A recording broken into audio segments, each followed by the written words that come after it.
Petrol ಆಯಿತು, diesel ಆಯಿತು, ಹಾಲಿನ ದರ ಕೂಡ ಮುಗೀತು. ಈಗ ಆಲ್ಕೋಹಾಲ್ನ ಸರದಿ. ಮದ್ಯಪ್ರಿಯರಿಗೆ ಮತ್ತೊಂದು ಶಾಕ್ ಕಾದಿದೆಯಾ? ಮದ್ಯದ ದರ ಜಾಸ್ತಿ ಆಗೋದು ಫಿಕ್ಸ್. ಕೆಲ ಮದ್ಯದ ರೇಟ್ ಹೆಚ್ಚಾಗುವಂತಹ ಸಾಧ್ಯತೆ ಇದೆ.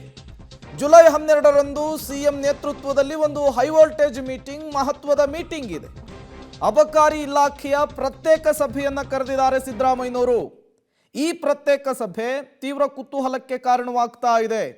ಕಾರಣ, ಈಗಾಗಲೇ ಪೆಟ್ರೋಲ್, ಡೀಸೆಲ್, ಹಾಲಿನ ದರವನ್ನು ಏರಿಕೆ ಮಾಡಿ ರಾಜ್ಯದ ಜನರಿಗೆ ಶಾಕ್ ಕೊಟ್ಟಂತಹ ರಾಜ್ಯ ಸರ್ಕಾರ ಈಗ ಆಲ್ಕೋಹಾಲ್ ರೇಟನ್ನು ಕೂಡ ಜಾಸ್ತಿ ಮಾಡುತ್ತಾ ಅನ್ನುವಂತಹ ಪ್ರಶ್ನೆ ಸಹಜವಾಗಿಯೇ ಮುನ್ನೆಲೆಗೆ ಬರ್ತಾ ಇದೆ.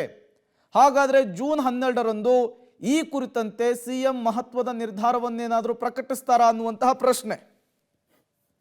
ಮತ್ತಷ್ಟು ಡೀಟೇಲ್ಸ್ ಅನ್ನು ಕೊಡ್ತಾರೆ ನಮ್ಮ ಪೊಲಿಟಿಕಲ್ ಬ್ಯೂರೋ ಹೆಡ್ ರವೀಶ್ ದೂರವಾಣಿ ಸಂಪರ್ಕದಲ್ಲಿ ಜಾಯಿನ್ ಆಗಿದ್ದಾರೆ. ರವೀಶ್, ಈಗ ಪೆಟ್ರೋಲ್, ಡೀಸೆಲ್ ಆಯಿತು, ಜೊತೆಗೆ ಹಾಲಿನ ದರವನ್ನು ಕೂಡ ರಾಜ್ಯ ಸರ್ಕಾರ ಮೊನ್ನೆಯಷ್ಟೇ ಹೈಕ್ ಮಾಡಿತ್ತು.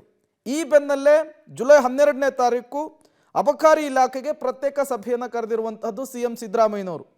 ಈ ಅಬಕಾರಿ ಮದ್ಯದ ದರ ಏರಿಕೆಗೆ ಪ್ರತ್ಯೇಕ ಸಭೆಯನ್ನ ಹೇಗೆ ಅಂತ?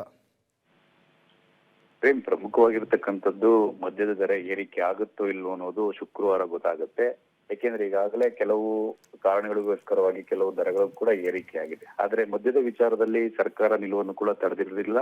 ಜೊತೆಗೆ ಈಗಾಗಲೇ ಅಬಕಾರಿ ಸಚಿವರು ಕೂಡ ಆರ್ ಬಿ ತಿಮ್ಮಾಪುರ್ ಹೇಳಿದ್ದು ಸದ್ಯಕ್ಕಿಲ್ಲ, ಮುಂದೆ ಆದ್ರೆ ಗೊತ್ತಾಗುತ್ತೆ ಅನ್ನೋ ಮಾತುಗಳನ್ನು ಕೂಡ ಅಡ್ಡಗೋಡೆ ಮೇಲೆ ದೀಪ ಇಟ್ಟಂತೆ ಮಾತನಾಡಿದ್ರು. ಹಾಗಾಗಿ ಜುಲೈ 1ರಿಂದ ಕೆಲ ಮದ್ಯಗಳ ಏರಿಕೆ ಆಗ್ಬೇಕಾಗಿತ್ತು, ಮತ್ತೆ ಕೆಲ ಮದ್ಯದ ದರ ಇಳಿಕೆ ಆಗ್ಬೇಕಾಗಿತ್ತು. ಅದು ಕೂಡ ಆಗ್ಲಿಲ್ಲ, ಅದನ್ನು ಹೋಲ್ಡ್ ಮಾಡಿದ್ರು. ಈ ಹಿನ್ನೆಲೆಯಲ್ಲಿ ಶುಕ್ರವಾರ ನಡೆಯುವಂತ ರಿವ್ಯೂ ಮೀಟಿಂಗ್ ಏನಿದೆ ಸಾಕಷ್ಟು ಮಹತ್ವವನ್ನು ಕೂಡ ಪಡೆದುಕೊಂಡಿದೆ. ಹಾಗಾಗಿ ಆ ಒಂದು ಸಭೆಯಲ್ಲಿ ಮಹತ್ವದ ನಿರ್ಧಾರವನ್ನು ತೆಗೆದುಕೊಂಡು ಏನಾದ್ರೂ ರಾಜ್ಯದ ಮದ್ಯಪ್ರಿಯರಿಗೆ ಏನಾದ್ರು ಶಾಕ್ ಕೊಡ್ತಾರೋ ಅಥವಾ ಇಲ್ಲೋ ಅನ್ನೋದು ಕೂಡ ಕಾದ್ ನೋಡ್ಬೇಕಾಗುತ್ತೆ. ಪ್ರತ್ಯೇಕವಾಗಿ ಆ ಒಂದು ಅಬಕಾರಿ ಇಲಾಖೆಯ ಸಭೆ ಕರೆದಿರ್ತಕ್ಕಂಥ ಹಿನ್ನೆಲೆಯಲ್ಲಿ ಈ ರೀತಿಯ ಚರ್ಚೆಗಳು ನಡೀತಾ ಇರ್ತಕ್ಕಂಥದ್ದು.